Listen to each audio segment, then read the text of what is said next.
Bueno, muy buenos días a todos. Un gusto saludarlos en esta mañana.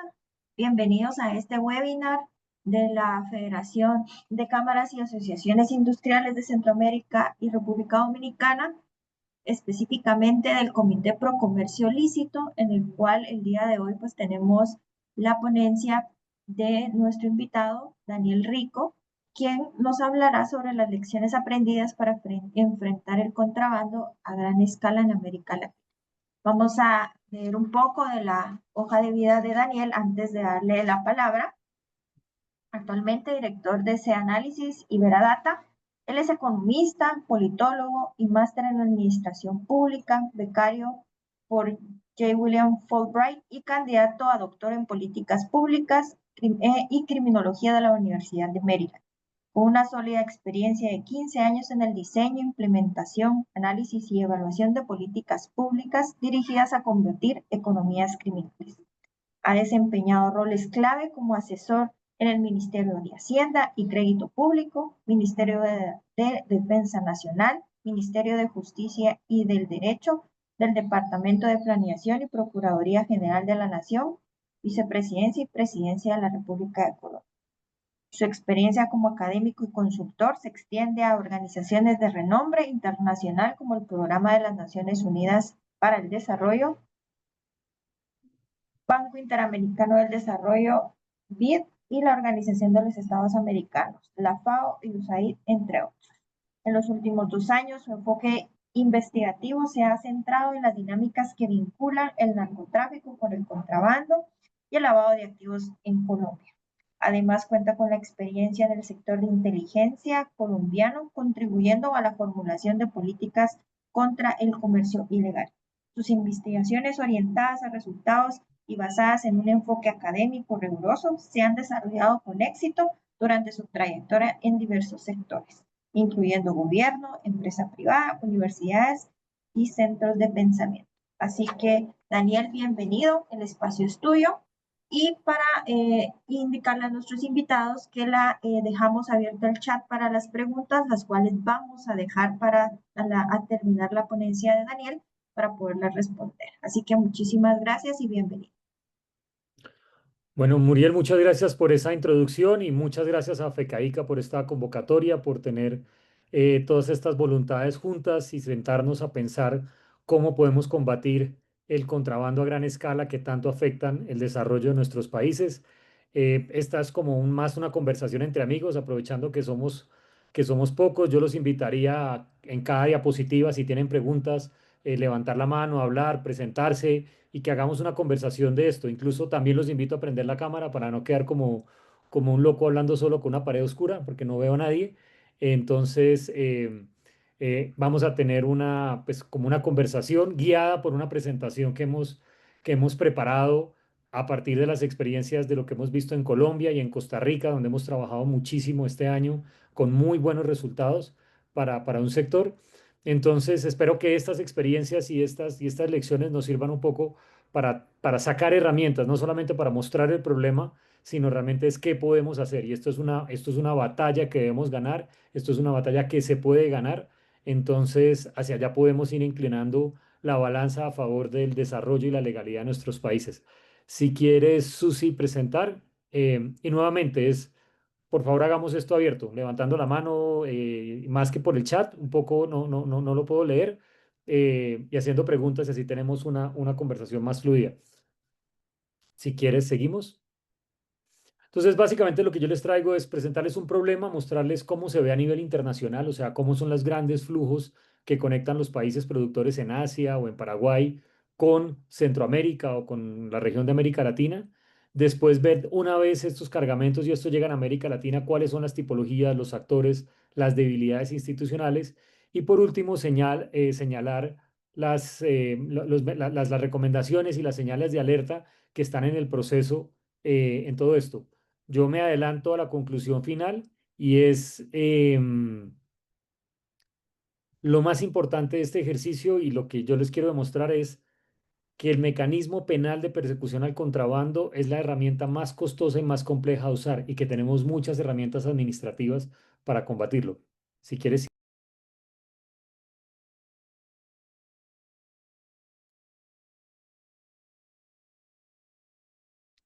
Entonces, vamos a utilizar de ejemplo y en nuestro canal lo que nos va a llevar en esta conversación va a ser el contrabando de cigarrillos. Y entonces, ¿y por qué lo utilizamos de ejemplo? Es porque es un mercado, es un mercado ilegal maduro, muy desarrollado, muy grande y que tiene ciertas características y es un producto de bajo costo, es un producto que genera altas ganancias, incluso más grandes que las del narcotráfico, como vamos a ver más adelante, que tiene una demanda estable muy alta. Los cigarrillos no son cíclicos, sino son permanentes. Eso es como vender pan, todo el tiempo se están vendiendo cigarrillos y tiene una rápida conversión en efectivo. Entonces, la mayoría de la gente va a comprar cigarrillo en pequeñas cantidades en efectivo o en el caso de Costa Rica en Simpe Móvil, pero es una transaccionalidad muy rápida. No son productos como otros que se almacenan durante mucho tiempo, sino que su salida en el mercado es muy rápida. Entonces, esto lo hace muy atractivo. Lo mismo, pero no en tanta proporción, pasa con los licores. En medicamentos es un poco diferente. En textiles es, bueno, y bueno, y ahí vamos encontrando como las dinámicas de cada producto. Si quieren, pasemos, por favor.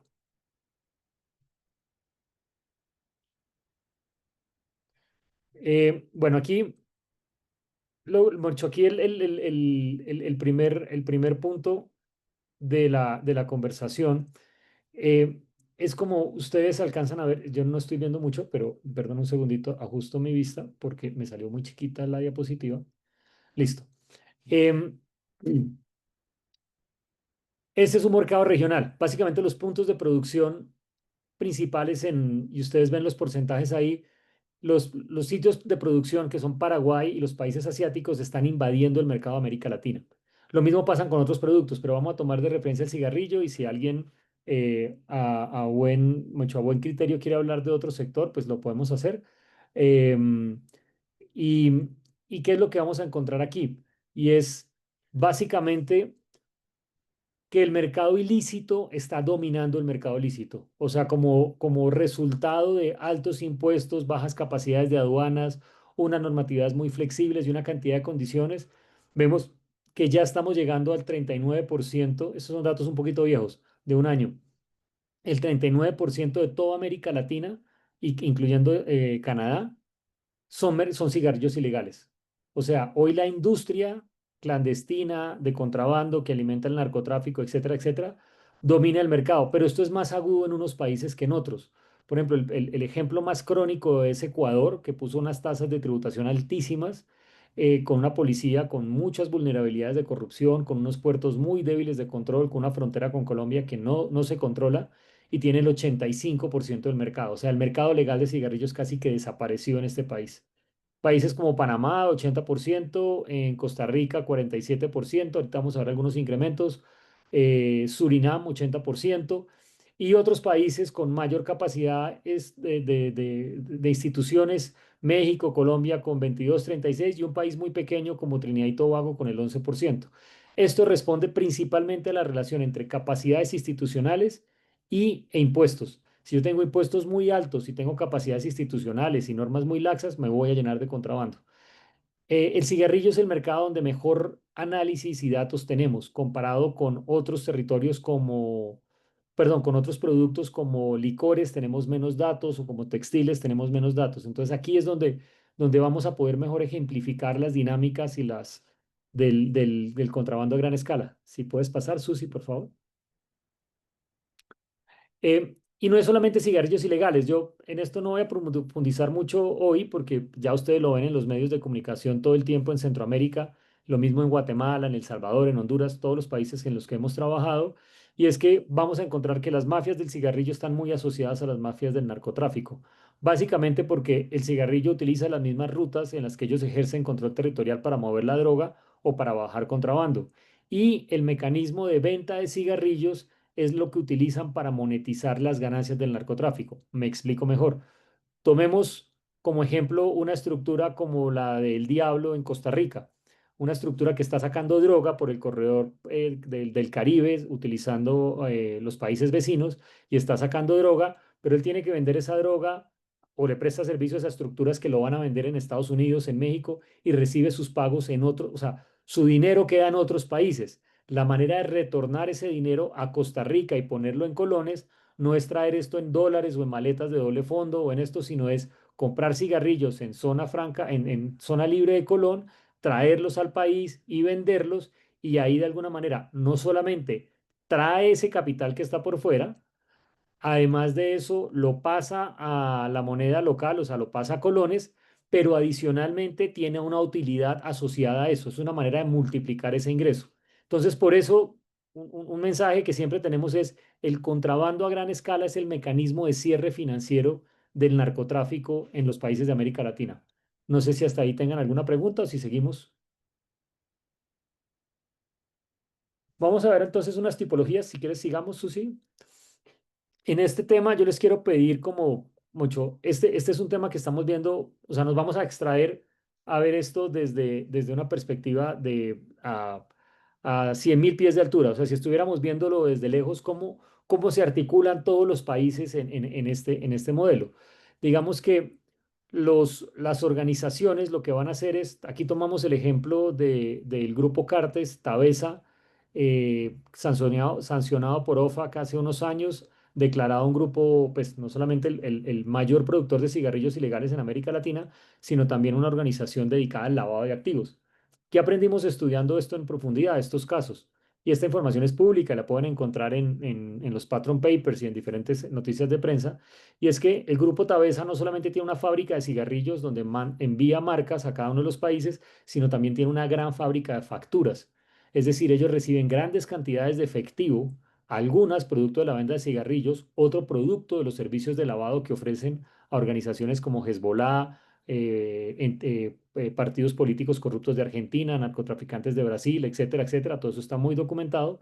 Y por medio de la fábrica de facturas falsas van a mover ese dinero alrededor del mundo. Entonces esos dineros van a salir del país por dos canales. La primera, por el canal financiero desde, desde Paraguay, utilizando el Banco de Fomento y el Banco Basa, que también es del mismo dueño de la tabacalera, utilizando las cuentas del Banco de la Nación Argentina que este país tiene en Nueva York y desde Nueva York repartiendo el dinero hacia diferentes entidades en Brasil, en Europa, en los Estados Unidos y llegando a destinos, a paraísos fiscales que están en la última parte en las islas. Voy a poner aquí un puntero, a ver si lo logro hacer.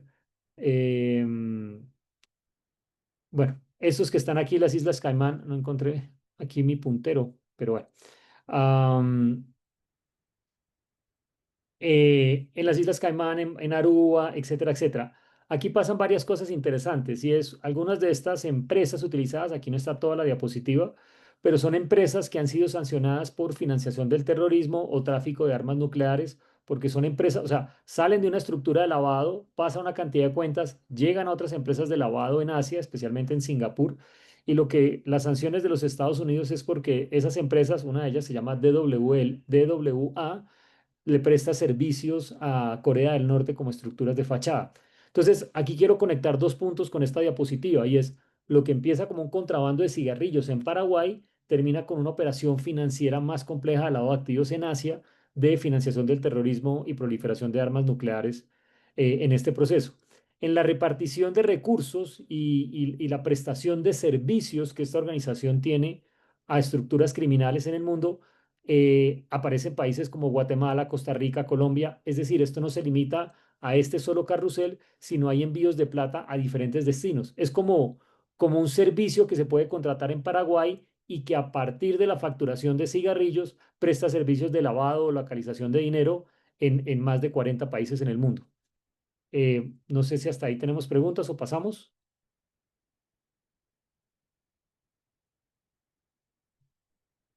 Eh, Berta, me mandó fue un sticker.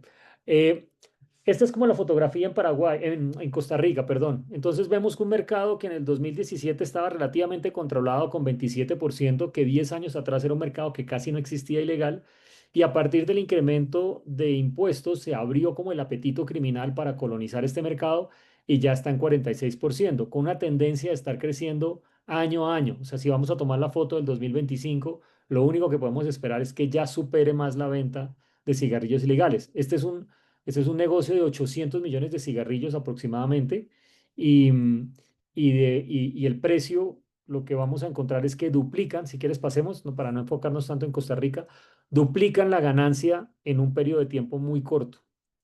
Esta es, yo ya muestro la tipología 2 y es, ok, tenemos los cigarrillos que salen de Paraguay, que salen de países de Asia, em, desde Turquía, Corea del Sur, China o Emiratos Árabes, y el punto de conexión es Panamá. O Panamá, especialmente la zona libre de Colón y algunas zonas francas, van a ser como ese articulador que conectan los mercados productores con los mercados consumidores. Entonces, aquí están algunos ejemplos. Y este proceso de conexión en Panamá, ¿cómo se hacen? Se hacen a partir de lo que se llaman bodegas comerciales en la zona de Colón. Aquí ponemos el ejemplo de cuatro que tienen alta presencia en la venta de cigarrillos en Costa Rica. Cortabaco, que se especializa en producto hecho en Corea del Norte de una empresa que llama KT&G. Oriental Group, que es el más importante. BJ y Anchi. Todos estos tenían hasta hace 2 semanas una operación legal en Panamá y cumpliendo algunas normas sí y algunas normas no, es que incluyen todo el cigarrillo en la región. O sea, esta es una manera masiva de empezar, no por cajitas, sino contenedores y contenedores de producto que inicialmente pasan la frontera de Canoas en Costa Rica, pero siguen subiendo y llegan a todo Centroamérica. Si quieren, pasemos. Estas son algunas como algunos relanzamientos para que vean como la dimensión del negocio. Y es, yo les dejaré aquí este mensaje en rojo, es tal vez importante, y es toda esta operación que ocurre en Panamá antes de llegar a los países, eh, utiliza los puertos, utiliza las navieras, utiliza seguros, utiliza pagos en el sistema financiero, a pesar de que el producto no tiene ningún destino legal. O sea, esas marcas que se producen, que les mostraba anteriormente, que se van a vender en Guatemala, en Colombia, en todos nuestros países, ninguna tiene un registro sanitario, ninguna tiene paga impuestos, ninguna tiene pictogramas. Sin embargo, el sistema, y ahí es donde está la principal falla, el sistema permite que eso se pueda manejar y se pueda utilizar em, eh, sí, mucho abiertamente. Entonces, algo que tenemos y la gran limitación que tenemos en este proceso es que no hay control de los procesos previos a a la llegada a los países. O sea, en Colón se mueve muy libremente, el transshipment que hacen en el puerto de Los Ángeles se mueve libremente, el manejo del cigarrillo en las zonas francas de Dubái se hace libremente, quedan registros, quedan empresas, y lo que uno debería empezar a decir es, para prestar estos servicios yo debería tener una garantía de que esto tiene un mercado legal al punto de llegada. Si quieres, pasemos, por favor. Aquí son unos datos agregados, no me voy a demorar, pero uno de los grandes problemas es, yo siempre he dicho en entrevistas que la zona libre de Colón es el Disneylandia del contrabando en América Latina. Y es no solamente lo que se vende allí, sino lo que se reexporta a otros países, algunos de manera en contrabando abierto, otros en contrabando técnico. Pero es una cantidad, si quieres pasemos, más o menos podemos trazar 76 mil billones de dólares en producto y la relación entre importaciones y exportaciones no cuadra. Si quieres, pasemos. El mensaje aquí es, Panamá importa mucho más cigarrillo que el que declara que exporta y no es coherente. O sea, esa cantidad, ese diferencial no se queda en el mercado interno. Entonces aquí está como un resumen, algo que trabajamos con la empresa que nos ha financiado y nos ha patrocinado estas investigaciones en Centroamérica, que es BAT, es una empresa tabacalera. Las cuentas, tomando el ejercicio de Panamá, de Costa Rica, este es el de Costa Rica, también lo hemos hecho para Colombia y para otros países, es que este es un flujo ilegal de 10 mil millones de colones de ganancia. O sea, esto genera ingresos de 20.000 con una utilidad del 100%. Ningún negocio legal tiene un margen de ganancia del 100%. Entonces, el tamaño de esto es una operación, movilizar 125 contenedores de cigarrillo por año en contrabando en Costa Rica por la frontera, no es algo que hacen personas aisladas, aunque uno puede encontrar camiones, carritos cargados. Eso que se ve como hormigueo, como pitufeo, tiene realmente una estructura piramidal donde hay unos operadores tanto en la parte de arriba como en la parte de atrás, facilitando eso. No sé, ustedes me corrigen cuántos 10 mil millones de colones, cuántos millones de dólares son. Si quieren, pasemos. Am, entonces, ¿cómo tenemos el ejercicio? Entonces, tenemos unos importadores que llegan a Panamá, más o menos 50 casas comerciales, de las cuales ninguno cumple las reglas. O sea, ninguno juega transparentemente. Y eso facilita que costarricenses, guatemaltecos, salvadoreños, colombianos, mexicanos vayan a Panamá. Panamá no produce cigarrillos. Vayan a Panamá y compren todo este producto para movilizarlo una o dos fronteras y distribuirlo en las calles de sus ciudades. Este es el panorama para Costa Rica. Nuevamente, lo tenemos para diferentes países y si alguien de no sé de qué países nos acompañan hoy, pero si queremos podemos mirar cuáles son las marcas, los porcentajes de mercado, por cómo se movieron, cuál es el origen, porque la trazabilidad de esto es completamente visible. Yo les dejaría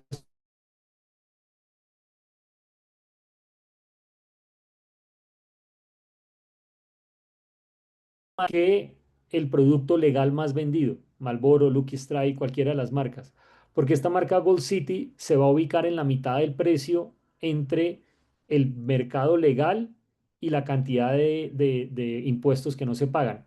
Para que tengamos una idea, más o menos el 70-75% del costo total de una cajetilla son cigarrillos. En el caso de Costa Rica son más o menos 1.200 colones que se pagan en impuestos. Esta gente vende el cigarrillo en 1.100, en 1.000, a veces en 900 colones. O sea, es incluso si las marcas legales vendieran a cero costo, a cero utilidad, a cero todo y solo pagaran el impuesto, esta marca sigue siendo mucho más barata. Por eso es que se ha posicionado de la manera en que está. Si quieren, pasemos. Entonces, este es un mensaje, esto pasó hace 2 semanas, lo tengo en inglés, no lo alcancé a traducir, y esto, por primera vez las autoridades de Panamá y las autoridades de Panamá y de Estados Unidos intervinieron en estas bodegas en zona libre de Colón y quitaron 92 contenedores. Yo esperaría, y es como el mensaje que esto se va reflejado no solamente en Panamá, sino en toda América Latina. O sea, esta cantidad, 92 contenedores, eso es casi 1 billón de cigarrillos, debe tener un impacto en el mercado, pero sobre todo esperamos que empiece a cambiar las reglas de juego, que al proceso de operación y de control y de manejo de la zona libre de Colón hayan reglas. En el papel, pero eso es papel mojado, existen restricciones de control de las marcas, del pago de impuestos, pero en la práctica no está ocurriendo. Entonces, esto es una buena noticia y yo creo que lo único que uno puede esperar cuando lidia con el crimen organizado es que cuando usted le da uno el golpe, ellos van a encontrar nuevas rutas. Mis rutas principales y mis rutas más sospechosas es si hay más controles efectivos en zona libre de Colón, se van a mover a Aruba, se van a mover a Belice, se van a mover a otras zonas francas donde puedan volver a establecer este sistema para llegar a los mercados más atractivos. Eh, Guatemala, donde hay una alta densidad de población, México, etcétera. Si quieres, pasemos. Estas son algunas de las marcas. No sé si alguno lo reconoce en sus países lo que tienen. Si quieres, pasemos. Y aquí hagamos una pausa. ¿Qué aprendimos en este proceso? Y es cómo los cigarrillos salen de manera legal producidos en un país, llegan a una zona franca, se declaran como legal, pero en una de estas zonas francas, en el BL se transforma y entonces ya dejan de ser declarados cigarrillos y pasan a declararse de otra manera. Es decir, a diferencia del narcotráfico, yo pongo este símil, en el narcotráfico desde la semilla de coca, el cultivo de coca, la producción de cocaína, la base, los insumos, los precursores, y en cualquier punto de la cadena es ilegal el narcotráfico. Hay un delito penal que lo regula, hay un verbo rector. En el contrabando no pasa eso. Solamente en el último eslabón se vuelve ilegal. Si quieren, pasemos. Y aquí esta es una de las muchas, si quieres, pasemos, Susi. Gracias. Esta es una de las muchas maneras como se les da, no, la anterior, la anterior. Eh, Esa es una de las muchas maneras en las cuales se esconde el cigarrillo. Entonces, si el cigarrillo viene de Camboya, Vietnam, Hong Kong, etcétera, estos contenedores van a llamar mucho la atención. Entonces, la manera como cambian el BL y como lo esconden es haciéndolo pasar por cajas vacías, haciéndolo pasar por papel seda, haciéndolo pasar por LED, por luces, por zapatos, porque los contenedores de cigarrillos tienen una particularidad y es que tienen muy poco peso. Entonces, el proceso de identificación y perfilamiento es relativamente sencillo, pero ellos evolucionan. Entonces, lo que uno podría tener es unos controles especiales para cada país, decisiones de no permitir la reexportación de cigarrillos o tener un mecanismo de perfilamiento a partir del peso o determinadas partidas arancelarias. Si quieres, pasemos, por favor. Y esta es una de las maneras como encontramos en Colón principalmente, y es que el grueso del contenedor está lleno de cigarrillos, pero los productos que están en las esquinas, en donde se va a abrir la puerta, están escondidos O sea, lo que uno va a abrir va a encontrar unas cajas o va a encontrar unas lámparas, pero todo el resto del contenedor está lleno de cigarrillos. Por eso es importante tener los escáneres. Yo he hecho como un seguimiento y en la mayoría de países no hay escáneres para controlar esto. Entonces, esta es una manera muy fácil de ingresar no solamente cigarrillos, sino cualquier producto ilegal que uno tenga al interior de eso, de estos camiones. Bueno, antes de pasar acá, si quieren tengamos un espacio de conversación, si hay preguntas, inquietudes, porque si no se vuelve un monólogo súper aburrido. ¿Quién levantó la mano? Sigue, con confianza. Yo no puedo ver quién levanta la mano, entonces, Yo Daniel, viendo un poco el panorama que tú manifiestas en relación al contrabando como tal, un contrabando abierto, no sé si realmente también compartes el hecho de que sí ya sabemos estas marcas están para países como los de nosotros no legales.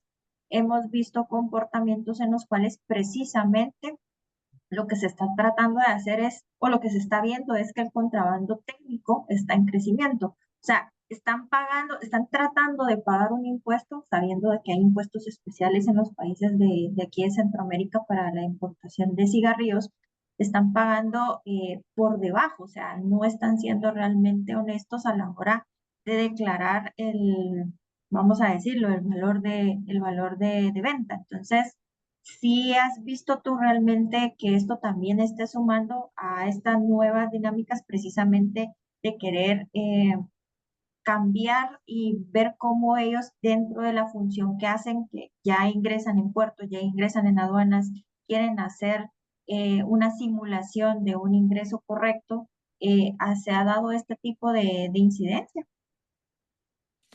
esto es crimen organizado y el crimen organizado pues se caracteriza por tres cosas. La primera de eso yo diría especialización. Entonces hay realmente estructuras, en Colombia lo hemos estudiado mucho más que en otros, cualquier otro lado. Hay estructuras que se dedican solamente a crear empresas fachada que van a hacer una única importación y van a desaparecer. Y eso pasa en Belice, pasa en México y lo vemos todo el tiempo y eso no es contrabando abierto. Es contrabando técnico, crean, utilizan los puertos, seguramente mucha corrupción, hay una documentación adulterada y entran por ahí, por enfrente de las narices de todo el mundo. Hay otra parte, y especialmente a Costa Rica le afecta esto, que es el contrabando abierto por la frontera, en el paso de canoas. Lo que hacen es desconsolidar la carga, pasarle, después volverla a consolidar. Ya vamos a ver lo que pasa al otro lado de la frontera. Pero la segunda característica además de la especialización, es la diversificación del crimen organizado y es, aquí hay muchos puertos. Entonces, lo que está pasando en Belice, por ejemplo, en la zona de Corozal, o lo que está pasando en los puertos del Caribe, tanto de Costa Rica como de otros países, los debe llamar la atención, pero yo no enfocaría que el problema es contrabando abierto. Esa es una de las modalidades. Y la lectura, un poco la invitación es, aquí tenemos que tener esto como una lectura de crimen organizado y realmente de que esto no son carritos o no son personas, una diáspora pues de pequeños operadores, sino esto tiene alguien que hace la compra en el sistema financiero, que trae cigarrillos de Hong Kong, que lo pone en Panamá o que lo pone en Belice o que lo pone en el puerto de Veracruz y se va moviendo y permanentemente uno tiene que estar revisando y haciendo inteligencia frente a los importadores de cigarrillos, de licores, de textiles, de acero, de todo lo que está invadiendo el mercado local.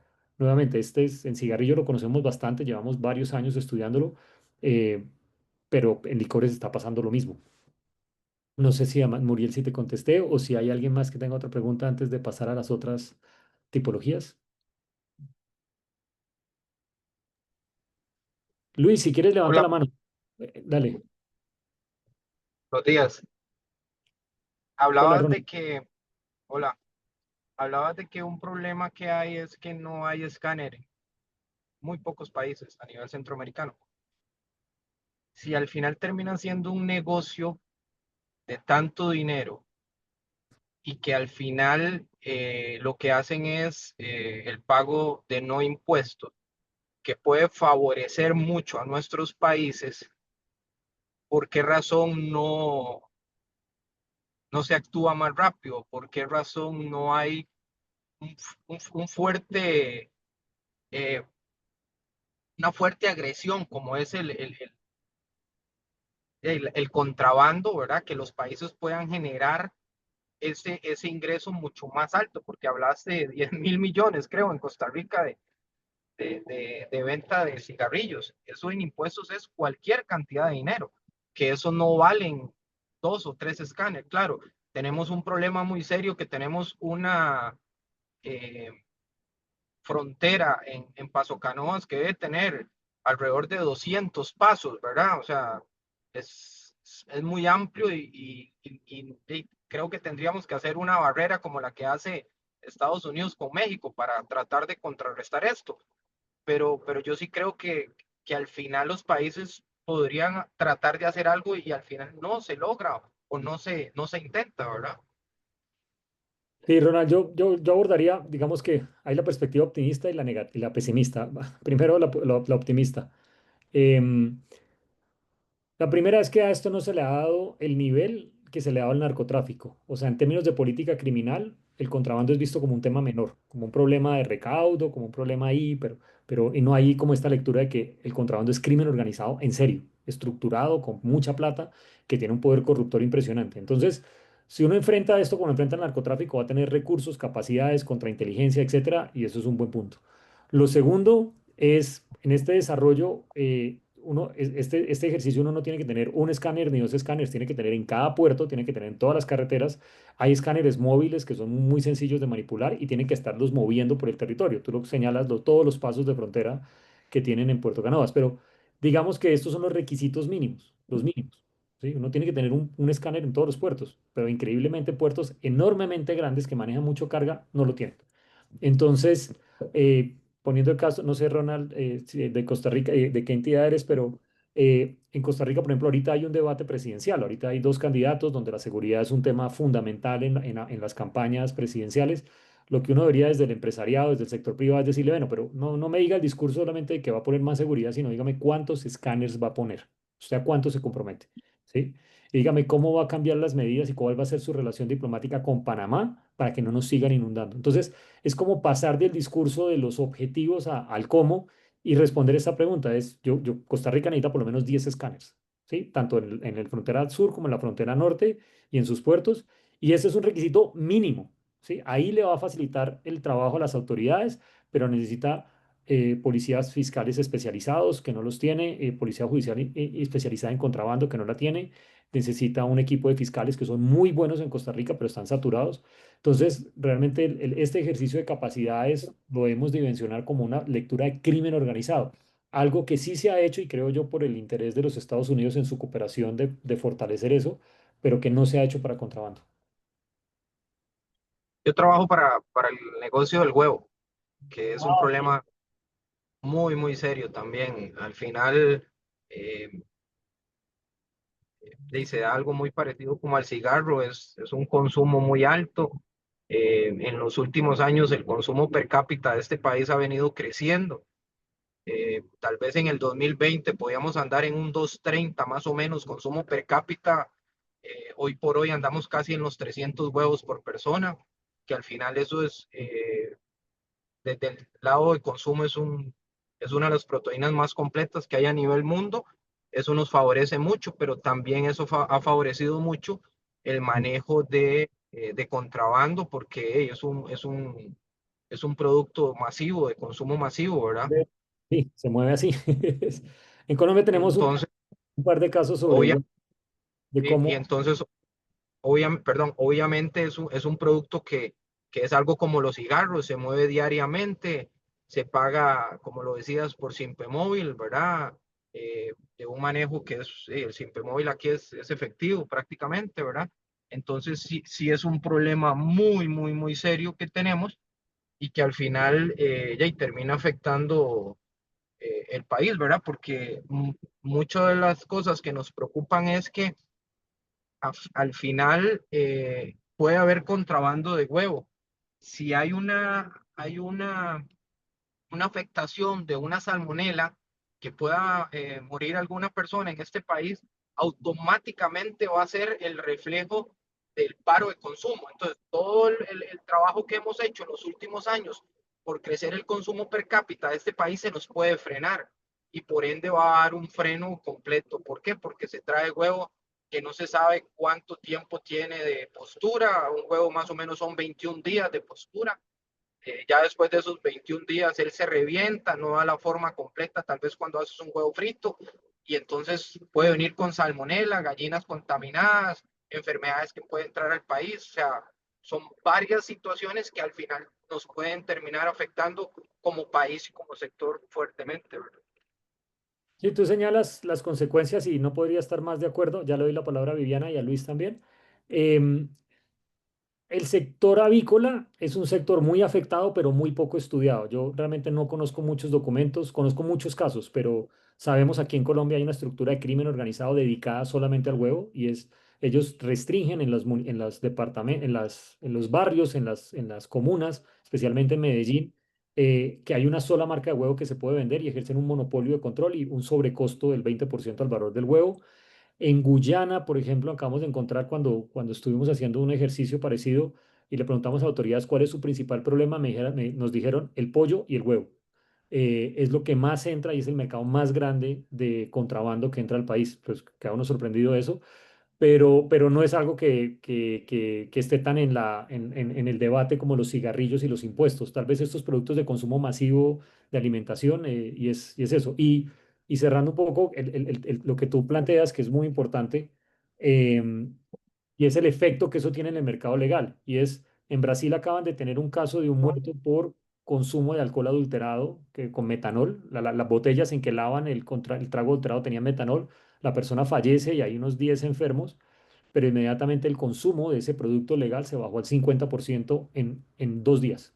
La gente dejó de tomar trago en los bares y en estas cosas. Entonces eso genera un pánico en ese proceso y hay uno de tener un plan de contingencia, un diagnóstico correcto y un trabajo permanente con las autoridades, porque pues, te podría decir, este es un tema, el oficial promedio de frontera no sabe cuál es la normatividad del huevo, esto que tú acabas de decir, de los días, de etcétera, etcétera, eh, no hay, es un tema permanente.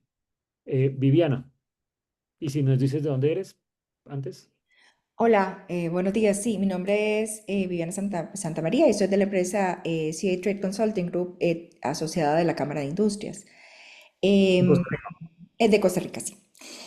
Tal vez por bueno, primero muchas gracias y tal vez por, como usted menciona, la dimensión de este problema a nivel global y no solo en algunos países es un tema de crimen organizado y debería abordarse de una manera interinstitucional. O sea, vamos a ver, incluso como me parece que a tres niveles, la parte institucional, la parte del sector privado, ¿verdad? Que también puede ser aportar en esa materia. Y el otro tema también es la prensa. Por tratarse de un problema tan complejo y tan grande, tal vez qué acciones, ya sé que usted mencionó algunas en particular, como por ejemplo los escáneres y demás, pero qué acciones de manera articulada y conjunta conoce usted que se han podido implementar para mejorar o por lo menos para paliar parcialmente este tema, o es un gran reto todavía. Viviana, nos adelantamos a la última diapositiva, pero esa es la pregunta más importante y es uno, ¿qué puede hacer? O sea, aquí salimos preocupados, pero nos toca ir preocupados y con acciones y con ideas. Yo diría, la primera cosa que uno debe tener, y sirve para el huevo, sirve para cualquier sector, y es uno debe tener nosotros hicimos esto hace unos años que le llamamos el ejercicio de la brecha legal o el legal gap analysis en inglés. Y la pregunta que nos hicimos es, ¿cuáles son las malas normas que hay en el sector que facilitan eso? Entonces, lo conozco en el caso de Costa Rica, cigarrillos, pero por ejemplo, ustedes tienen un tránsito aduanero en Centroamérica pensado para fortalecer el comercio legal, listo, pero eso también beneficia el comercio ilegal. Ok, entonces yo tengo que entender esa norma y esa norma cómo puedo ponerle controles y es decir, ok, esto es, por ejemplo, algo que acabamos de hacer en Colombia. Y es decir, nosotros tenemos acuerdos de libre comercio y somos pro desarrollo y comercio exterior, etcétera, pero pusimos restricciones. El cigarrillo no se puede reexportar. O sea, el cigarrillo tiene una ruta distinta porque es un producto de muy alto riesgo. Entonces, si usted va a traer cigarrillo, tiene antes que registrarse, no puede ser cualquier persona. ¿Qué encontramos nosotros? Es que estas empresas fachadas que se crean, hacen una importación y desaparecen. Eso es por falta de regulación. Yo no necesito policías, ni necesito escáneres, necesito nada. Necesito es cerrarle el control. Y es que no cualquiera, y aquí yendo al caso de Ronald, no cualquiera puede traer un producto de consumo masivo alimenticio. O sea, no cualquiera puede manejar un camión de huevos pasando la frontera. O sea, y si lo va a encontrar, usted tiene medidas sanitarias, etcétera. Entonces, llamémoslo como medidas administrativas legales para saber dónde están los vacíos. Hay vacíos en materia de destrucción del producto que cogen, eso vuelve y entra al mercado. Hay vacíos en cómo en Costa Rica, cómo se hacen los sellamientos. Costa Rica es muy laxo en eso. Alguien que tiene producto contrabando o adulterado y que lo vende en una tienda, la sanción administrativa es muy corta, es muy largo el proceso y es un sistema muy garantista. Y eso pues tiene que cambiar. Pero entonces lo primero que tengo que hacer es, y no solamente Costa Rica, Colombia igual, y muchos países han evolucionado hacia ese proceso y son muy lentos, da muy poca discrecionalidad al policía judicial para que tome acciones de sellamiento de 30 90 días o sellamiento permanente. Para que eso pase en Costa Rica toman años. O sea, es un proceso muy largo. Entonces, Viviana, un poco lo que yo me iría es, yo podría coger por cadenas y coger unos factores comunes, pero decir, mire, en el plano administrativo, estas 7 cosas o 5 cosas deberían cambiar y hacer gestión, y ya lo hemos visto en otros países. Y eso incluye impuestos, incluye varios puntos. Eh, pero Ronald, le doy la palabra a Luis, que escribió algo en el chat, pero no puedo verlo. ¿Sí era Luis? Luis González. O si quieres. Luis, no, les doy la palabra a Ronald. Sigue, Ronald. Yo creo que al final esto, respecto a lo que decía la persona anterior, debería ser algo muy parecido al huevo. Eh, digamos, ningún país produce huevo para exportar por cuestiones de bioseguridad a nivel país. Entonces, ningún país abre puertas a ningún otro huevo, solo en caso de emergencia, como lo hubo hace unos meses cuando hubo gripe aviar en Estados Unidos y que la docena costaba alrededor de $15, que era una locura. Y entonces solo por cuestiones sanitarias obligatorias, pero ningún país produce huevo para exportar, que al final debería de ser algo muy generalizado para este tipo de productos, ¿verdad? Que son muy masivos y de consumo mundial. Sí, yo creo, Ronald, nosotros hacemos esos ejercicios para otros sectores y lo que encontramos es cosas que no se deberían exportar o importar, como mercurio, por ejemplo, sí se exportan y se importan, se exportan y se importan. Entonces, lo que uno asume desde la perspectiva, esto está prohibido, esto está restringido, cuando uno va a mirar los desarrollos, las bases de datos, se encuentra que hay mucho comercio de eso. No, yo no conozco el mercado del huevo, entonces no sé si Panamá está haciendo una gran importación de huevos o si sus otros vecinos o cómo funciona ese mercado, pero hay las bases de datos de comercio exterior como Sayari o algún otro día podemos hacer una sesión de mostrarles cómo analizamos los contenedores y los movimientos. Muestran que cosas que no deberían pasar pasan a los ojos de todos.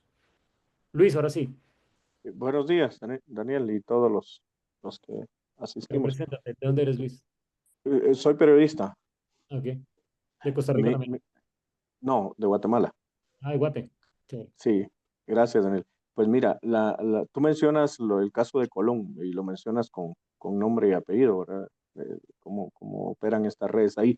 Pero te pregunto, ¿qué otras áreas hay tan porosas? Por ejemplo, te escribía que Belice durante, no sé, yo digo décadas, pero creo que es durante años y creo que hasta siglos. Belice ha sido una de las fronteras tan complicadas y en el tema de cigarrillos más todavía para nuestro país. Pero entonces te pregunto, en tus estudios, ¿esa sigue siendo, eso es un ingreso, el ingreso más fácil, por ejemplo, para el caso de Guatemala o incluso Centroamérica, o hay otros puntos, aparte de los que tú mencionas, más difíciles? Luis, esto es una cadena y digamos que hay unos puertos que son importantes al principio de la cadena. O sea, hay un país que produce y necesita sacar el producto. Entonces ahí vamos a encontrar, en el caso de Paraguay, todos lo sacan por un puerto que llama zona Puerto Seco Boreal y ahí lo van a sacar a Montevideo y de Montevideo lo van a mandar a Aruba, lo van a mandar a Panamá. Entonces, pero ahí todo eso es ilegal. O sea, todo ese producto va a llegar a un mercado ilegal, pero pues de eso no se habla. Si el producto viene de Asia, nadie manda un barco cargado de contenedor de cigarrillos desde China o desde Hong Kong o desde Dubái para Guatemala. Ese barco va a ir a Estados Unidos, se va a bajar del barco grande, van a poner los contenedores, va a llegar a un barco más pequeño, lo va a llevar a Panamá y después otro barco más pequeño lo va a subir a Guatemala. Entonces, en esos eslabones aparecen distintas zonas francas o zonas económicas especiales, algo que hemos venido trabajando mucho y en tu función como tu periodista te podría interesar, que se llama el proyecto de ley Cassidy en los Estados Unidos, Cassidy con C, un senador de republicano, que quiere restringir que los productos que hacen, eso se llama tránsito aduanero internacional por los Estados Unidos, tengan una protección anticontrabando y antiadulteración, un poco para frenar ese mercado chino hacia los países de América Latina y el propio Estados Unidos.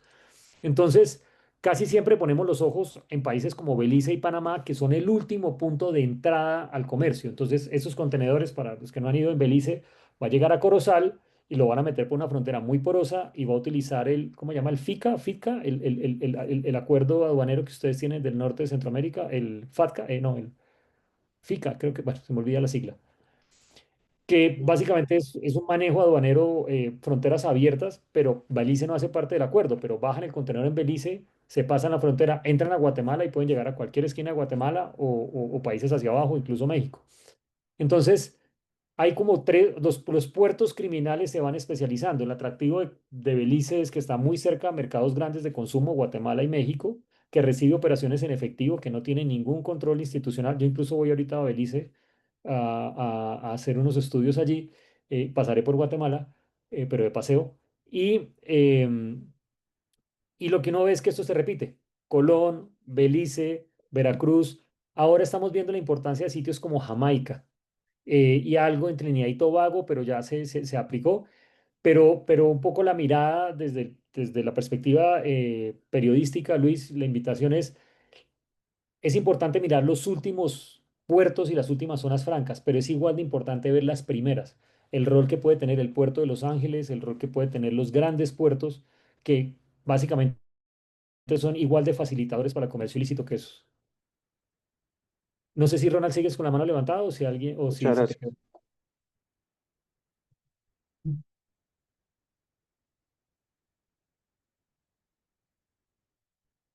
¿Listo? ¿Más preguntas o comentarios?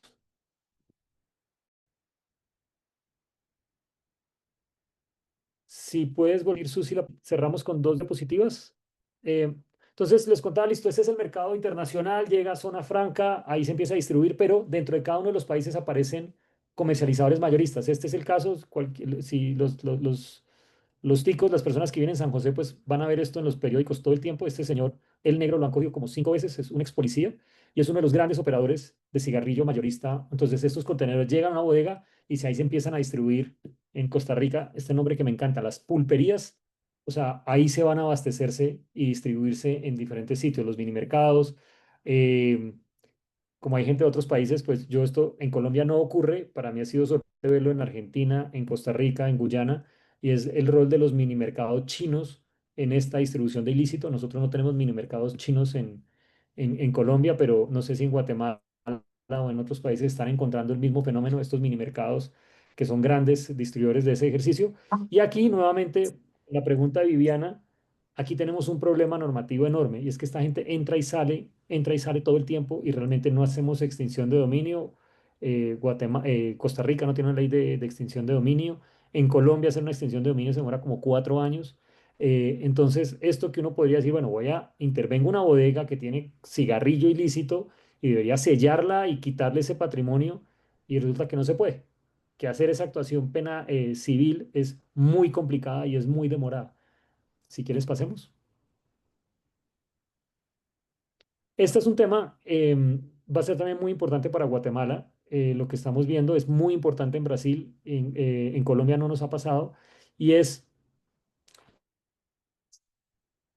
las empresas que se crean, se toman un poquito más de trabajo. Entonces, crean una empresa, aquí pusimos algunos ejemplos, crean la empresa legal en Costa Rica, registran unas marcas y hacen la importación de un contenedor legal.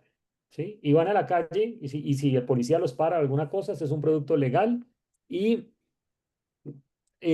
dicen que básicamente que es una producción nacional, pero realmente es una producción importada. En Guatemala ustedes tuvieron un caso muy grande, eh, Luis, con una empresa que se llama Cortabaco. ¿Y qué hacía eso? Entonces yo tengo un contenedor para mostrar y tengo 5 contenedores ahí escondidos, pero si de alguna manera hay una revisión o algo, las cajetillas o sea, es un proceso de evasión y yo meto uno, pero legalizo 5. Así funcionan los textiles principalmente. Entonces, Eso es un poco más difícil. Lo que pasa es que cuando uno va a mirar en el territorio qué pasa, pues se están vendiendo por debajo del precio de mercado de los impuestos. Segundo, las importaciones, o sea, la presencia en el mercado no se compadece con la cantidad de importaciones ni con el pago de tributos. Y aquí se vuelve una diligencia un poco más compleja. O sea, aquí es un trabajo más de inteligencia, no es todo completamente ilegal una vez entra al país, sino es un proceso un poquito más elaborado. Aquí pusimos como algunas señales de alerta, pero lo mismo pasa para textiles, lo mismo pasa para licores, lo mismo pasa para muchos sectores, y es que simulan una operación de producción nacional cuando realmente es producto importado de contrabando, pero con algunos cumplimientos de la norma. Si quieres, sigamos.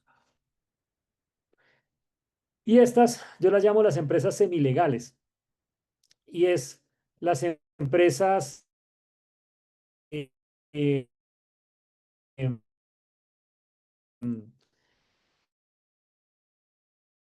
este es el caso de estas marcas y que están viendo en el mercado.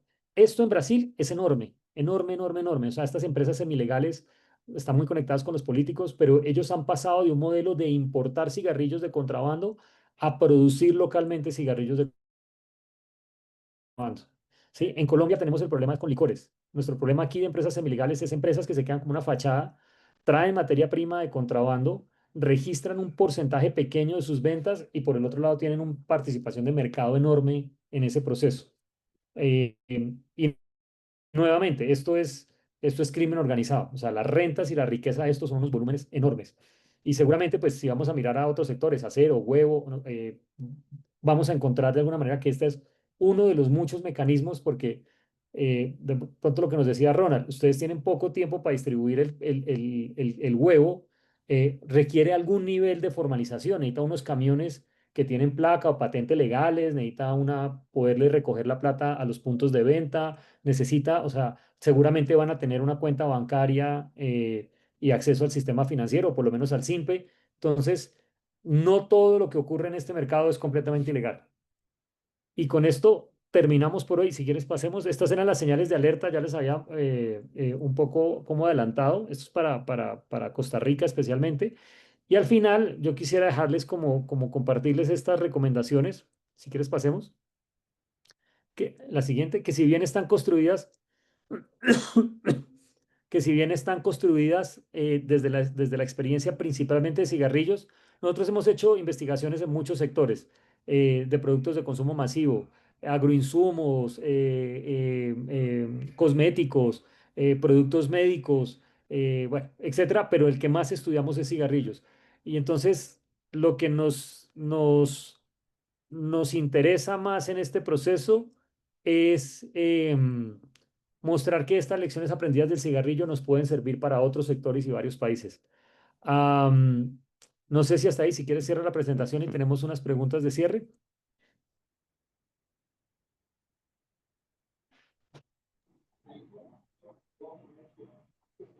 Dejamos abierto entonces el micrófono para que quienes quieran generar algún tipo de pregunta.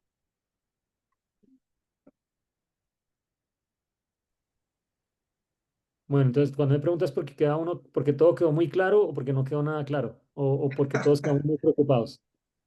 Entonces, Daniel, eh, señor, ¿quién me habló? Luis, dale. ¿me escuchas? Sí, sí, sí.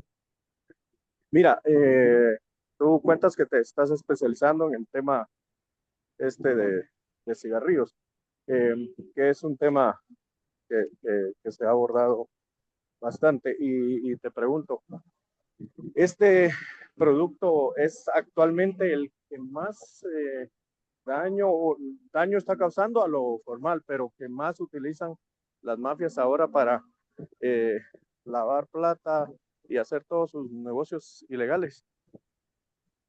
Pues es uno de esos. Realmente hay varios. Pasa que el cigarrillo tiene un efecto muy duro en las rentas. Entonces las autoridades le ponen un poquito más de atención que si estuviéramos hablando de llantas, por ejemplo. Pero depende cómo lo miramos. En volumen el cigarrillo es muy importante. La cantidad de recursos, en el caso de Colombia, son más o menos 150 millones de dólares al año, ese mercado. Em, pero, por ejemplo, en el caso de las llantas, vamos a encontrar, y con una participación de mercado como el 35% en Colombia, Pero hay sectores, por ejemplo, donde ya el contrabando es el 70% del mercado en Colombia. Los productos de agroinsumos son especialmente castigados por el contrabando. Hay sectores que textiles, por ejemplo, que más o menos puede ser una participación del 50%, no hay estudios rigurosos sobre eso, pero que tiene, este es un país que ha desarrollado una industria textil importante que genera muchos empleos. Entonces, cuando usted escucha que una fábrica tuvo que cerrar porque no podía con la competencia ilegal de contrabando, pues esos son miles de trabajos que se pierden. Entonces, ahí hay algo yo diría, de priorización para el sector textil que debería ser más alto. Pero yo diría, no hay ningún sector exento, y yo diría por cantidad, cada uno es importante por diferentes razones. Luis, yo diría, para lavar activos y para el movimiento de plata, el más importante es oro. La cantidad de plata que se maneja en el oro es impresionante. Daño ambiental, mafia, eso es una mafia durísima. Contrabando y licor, cigarrillos y licores están ahí muy importante. Y después cada sector en su participación tiene alguna cosa, pero, pero sí es muy importante visibilizarlo. Yo me quedaría como con el mensaje y un poco decirles en el relacionamiento que las empresas tienen con autoridades a través de FECAICA o diferentes gremios, y debemos siempre abordar este tema de comercio, de contrabando ilegal, como una lógica de crimen organizado. Esto no es una falla de mercado, esto no es un problema de extorsión, esto no es un problema de unos policías corruptos en una frontera, no, esto es crimen organizado. Dime, Muchísimas Ronald. gracias. Gracias. Pero al final, entonces, si lo basamos como crimen organizado, se tendría que visualizar este negocio, si se quiere ver así, de otra forma. Entonces, o sea, lo que no se ha querido es ver este mal que tenemos, porque al final está haciendo un mal a nivel centroamericano, donde nos están sacando el dinero prácticamente de las arcas de los gobiernos, ¿verdad? Por la falta de impuestos, que no es bien utilizado dentro de nuestra población, y por ende está afectando mucho a nuestras empresas, ¿verdad? Que en diferentes áreas, como lo decías, tal vez para mí no es tan importante el cigarro como el huevo, y tal vez para el del camarón no es tan importante el huevo. O sea, cada uno va a ser basado en su propia línea, ¿verdad? Pero al final tenemos creo que es un mal bien, bien complicado, que al final lo estamos dejando pasar, y al final se nos está convirtiendo en un monstruo súper fuerte y súper poderoso, que al final siempre van buscando situaciones de manejo. Digamos, en el caso del huevo, nosotros lo tenemos controlado. Digamos, ya viene el tiempo después de enero, Panamá se llena de huevo. Después del 22 de diciembre las ventas se frenan, los hábitos cambian. En Costa Rica, de tamales y otras cosas, se deja de consumir huevo, y entonces el huevo hay Tema del licor. mucho, Baja el huevo y perdón. sube el licor.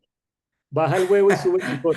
Sí, sí, entonces empiezan después de Semana Santa. O sea, hay ciertos espacios que uno sabe, y al final circula dentro del país, dando un riesgo altísimo. Y yo lo veo desde mi punto de vista. Me imagino que lo va a ver así, como te digo, el del licor, o el de los cigarros, o el camarón, el de la papa, que he escuchado mucho en este país también. Eh, al final es algo que se está comiendo, es un cáncer que se está comiendo, de El empleo. nuestras instituciones, ¿verdad? O en nuestro país. Porque al El final empleo. hablamos de droga, o sea, como un problema de droga, pero yo creo que la punta del iceberg no es solo la droga, ¿verdad? Si no se está convirtiendo más en el contrabando. Sí, mi invitación siempre es, lo primero que uno necesita es un diagnóstico serio y robusto con el cual hablar con autoridades. No llegar con las autoridades a llorar, a quejarse, a decirle, puse una denuncia, haga esto. No, esto es un equipo y vamos a trabajar en conjunto. Y ese diagnóstico, el sector privado tiene más capacidad para hacerlo que el sector público. Y es decirle, mire, este es el problema, este es el tamaño, estos son los riesgos y estas son las 3 o 4 cosas que tenemos que hacer. Y hagamos una agenda y un acuerdo y pues, ustedes identifican acá, pero yo creo que ese documento o ese planteamiento no se ha hecho en la mayoría de sectores ni en la mayoría de países, sino simplemente el contrabando sigue siendo un tema anecdótico, un tema de queja, de problema, pero no decirle, mire, esto cuántos empleos acaba en Costa Rica, cuántos empleos acaba en Guatemala, esto a qué narcos está beneficiando y cómo vamos a hacer esto. Entonces, y hay algunas referencias de este ejercicio, pero el diagnóstico debe venir acompañado con una propuesta. O sea, uno tiene que decirle, mire, aquí necesitamos escáneres, necesitamos policía fiscal especializada, necesitamos observadores aduaneros, mejor dicho, las herramientas sobre la mesa son muchísimas, es elegir con cuáles 3 o 4 vamos a empezar y con cuáles responde. Y requiere un proceso de inversión de mediano plazo, requiere mucho compromiso político y pues aprovechando que hay elecciones, este es el momento de hablar con los candidatos porque después ya no le contestan el teléfono. El que gane ya después no contesta el teléfono.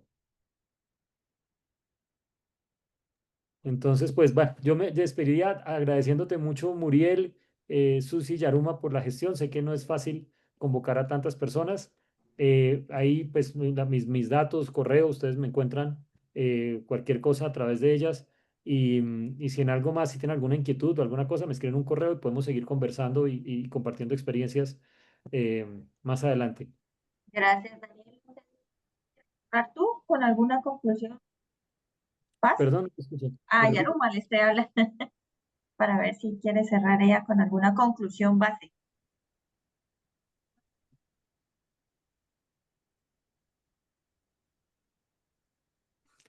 Vale. Ahí Bueno, está. a todos muchas gracias. Buen día.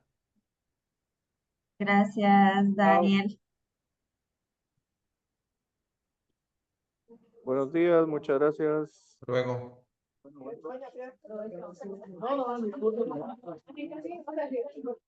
No, solo que Luis Enrique quiere decir. No, contigo, la verdad que no es para Yo digo que terminamos la grabación.